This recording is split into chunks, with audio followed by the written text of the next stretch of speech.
we are taking a trip beyond Austin city limits to explore what $1 million can buy you in some of the hottest surrounding neighborhoods. From the family-friendly vibes of Cedar Park, the tech-driven energy in Round Rock, to the peaceful charm of Buda in the hill country beauty of Leander. These spots offer everything from sprawling estates to luxurious homes with space to stretch out. So if you're looking for the peace and convenience and suburban comfort, let's hit the virtual road and see what is out there. Boom, boom, boom. Hey guys, I'm Daphne Cray, your boss lady realtor here in Austin, Texas. And if you're looking to buy or sell a home in the Austin area, contact me. My contact information is in the description below.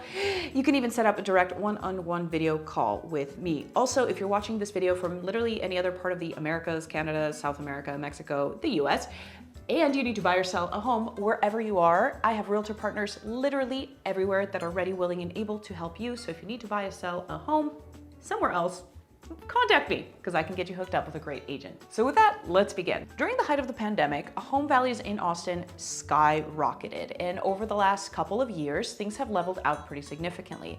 It used to be that a $1 million home was oftentimes just a house kind of in a random location that wasn't in particularly good condition. However, that is definitely not the case anymore. A $1 million home today, especially in popular Austin suburbs, really feel like a $1 million home. And they offer a lot of really wonderful features. So I'm at a list of my top 5 favorite suburbs throughout the Austin area that one are growing and have a lot to offer, but also where my clients are buying home. So we're gonna start right at the very top in the northwest suburb of Leander. The first home we are gonna look at is this really beautiful Texas stone style home on Lion's Lair. Rawr. This home is really beautiful. It definitely has a very stately Texas style to it. It's spacious at 3,300 square feet with 4 bedrooms and 3 bathrooms. It was built in 2012 and it sits on a very spacious lot of 1.16 acres. Let's take a look. The exterior of this home has what we call Texas limestone. Usually it's more of like a white color, but this is kind of a darker cream or a lighter brown tone. Really common to find this throughout literally anywhere in Texas. I'm a huge fan of this curved staircase and the secret room, closet, pantry, whatever have you. The home was built in 2012, so it looks, I don't want to say dated because this doesn't look bad. It just doesn't look super modern. But knowing this neighborhood and this style of home, I know that they used high quality finishes that are really going to age gracefully. So you could move into this particular home today, live in it for another 10 or 15 years without doing any updates. And I think it would really hold its grace. This 3-car garage is outstanding. I love that they epoxied the floor in there. And the backyard is really cool. Though there is naturally a bit of a slope, they put in some retaining walls, which makes the space a lot flatter and a lot more usable. I think this would be a great place to put in a pool if you really want, or just really build out a bomb deck and patio. We're gonna make our way south just a smidge. We are going to Cedar Park. I love Cedar Park. I feel like it's grown in popularity a lot over the last 5 to 6 years or so. When I first started in real estate in 2012, Cedar Park was definitely growing, but it was not as popular as it is today. I think just with all the growth that we've seen in Austin, it's become more of like, I don't want to say it's a central suburb because it's not, it's north, but it is literally stuck to Austin and there's a ton of stuff going on there. They have wonderful grocery stores, tons of things to do. They've got lots of movie theaters and parks and gyms and just like a lot of things and basic amenities that I personally think make a neighborhood great. Okay, so let's look at this home on Marquee Lane. This home is a little bit newer. It was built in 2015. It's huge. 3,700 square feet, 4 bedrooms, 4 bathrooms. This home also sits on a large piece of land. It sits on an acre. Okay, so let's look at the exterior. You can also see some Texas limestone here. Again, kind of more of a brown tone with brick. Once again, this is a style of home where you can find pretty much anywhere in Texas. I've been to Dallas and Houston quite a bit, and I've driven through neighborhoods that have homes that look exactly like this. I love that it's got high ceilings and it seems to have plenty of natural light. Also, this home has kind of darker finishes, but again, knowing this neighborhood and the builders in the community at this time, I know that this was kind of a higher end home when it was built originally. So once again, we have a style of home that's gonna age really nicely, and it's not gonna look like super dingy and outdated. Another feature that is very much to be expected in Cedar Park, and I would say Leander and some of these other suburbs, is that it has an oversized patio. Oh, cute, and then they built like an extra little deck out there in the back for stargazing. I assume that's what I would do back there. I don't know, what would you do in that backyard? Another suburb that I wouldn't necessarily say is actually a suburb, it's just another city outside of Austin, but increasing in popularity, it feels like by the minute, is Bastrop. I've done a couple other videos on Bastrop and everything that it has to offer. I recently learned more about Bastrop, and personally, I found it to be super sweet and super charming. It's full of history, and they've really given the entire town a facelift to make it very, very inviting.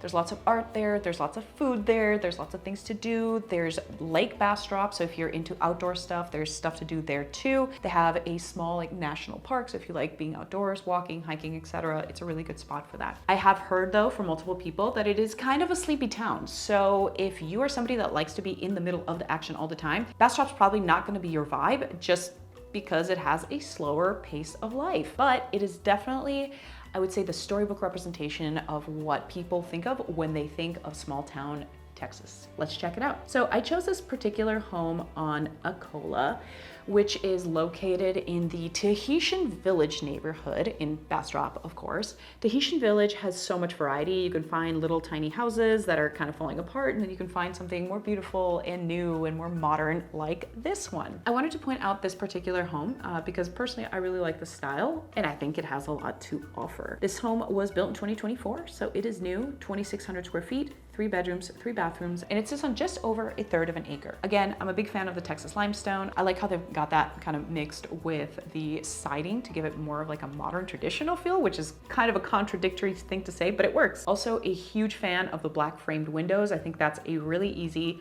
though expensive, way to update and elevate any style of home. High ceilings, big open space, lots of natural light, exactly the type of modern style home that I would expect in Tahitian Village. Now, this home is listed at $875 and it's beautiful, but knowing Bastrop in the market there, it feels like it's a little bit overpriced. I have a client that actually just sold a really beautiful home on acreage on the other side of Bastrop, and that home went for, I would say, almost $100,000 less.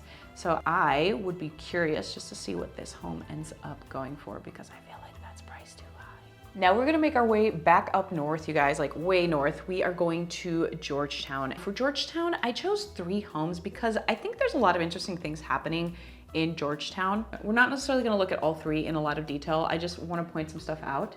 Okay, so if we look over here on the map on the left side, we can see the 3 homes that are marked. 2 of them are on the east side of 35 and 1 of them is way on the west side. We're gonna look at these 2 on the east side first because they are located more in like the historical area of Georgetown. Yeah, these 2 homes that I chose first are more historical homes that are very close to like the downtown or the Georgetown Square. The first home is on South Walnut Street. It was built in 1925. It's really spacious. It's 2,765 square feet and it sits on 1/3 of an acre. They are asking $945,000 for this particular home. The other home is located on University Avenue, which is just a smidge south of the first one. University Avenue in Georgetown is one of the main roads. This home is really spacious. It's 4,360 square feet with 3 bedrooms and 3 bathrooms. And it sits on almost half an acre. 3 bedrooms in a 4,300 square foot house is crazy. There must be a lot of house space, because usually in that big of a home, you would have like 5 or 6 bedrooms. Anyway, yeah, if we look through these photos, we can see that they have an old-timey Texas vibe. These homes look very livable, 100% ready to go. Of course, you can make adjustments as you go, but generally speaking, these homes seem to be in really good condition.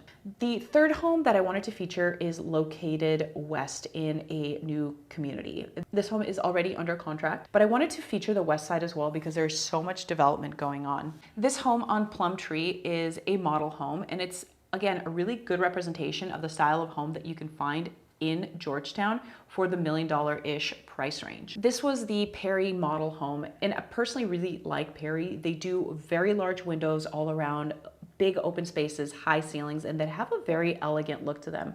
Look at that rounded staircase, beautiful wood floors, open kitchen. I really like the way that they style their bathrooms. And of course, on the second floor, there is bound to be a movie room and a loft, as well as extra bedrooms. The home itself is quite large. It's 3,400 square feet. It has 4 bedrooms and it has 4 bathrooms. It sits on a bit of a smaller lot, I think, than compared to some of the other homes that we've seen at 0.18 of an acre, which is still actually really spacious, just maybe not as big as some of the other ones we've seen. Finally, for the final feature home that we're gonna look at today, we are going to Round Rock, more specifically the Forest Creek neighborhood. I've also done a couple videos about Round Rock and Forest Creek, and this is honestly one of my favorite neighborhoods in Round Rock, or I would say just the northern suburbs. Most of the homes in Forest Creek were built, I would say late 90s, kind of to like mid 2000s. So I don't know, like 1993, 95 more or less, up till about 2008. There are a couple other newer homes throughout, but generally the bulk of them were built kind of within that like early to mid 90s to like mid 2000s, more or less. So this home on Hamlet, again, a really great representation of what $1 million can buy you, not just in Round Rock, but in this particular Forest Creek development. Asking price for this home is $924,000. We'll just call it $925,000. 4 bedrooms, 4 bathrooms. It's 3,900 square feet, so almost 4,000 square feet, built in 2001. It also sits on 1/3 of an acre, and it features a beautiful sparkling pool which backs up directly to the golf course. I've had plenty of clients that have mixed feelings about backing up to a golf course. Some love it because it's scenic and some don't because they don't want random golfers in their backyard. So let's take a look. A lot of the homes in the Forest Creek neighborhood do have kind of this brick facade on the exterior. If not brick, it's usually going to be limestone.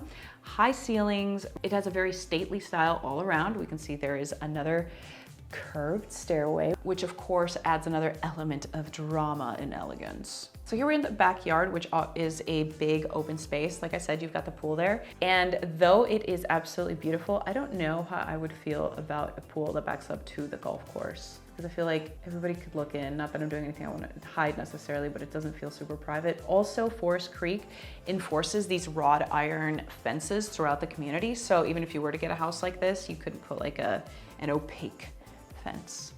So just know that. Other than that though, the community is actually really lovely. People are super friendly. It's beautifully maintained, and it's in a really great location in Round Rock because it's close to grocery stores and parks and a bunch of things to do. So those are the homes, and those are the, I guess, cities and parts of town that are very popular, and these homes are excellent representation of the style of home that you can find in these areas for $1 million.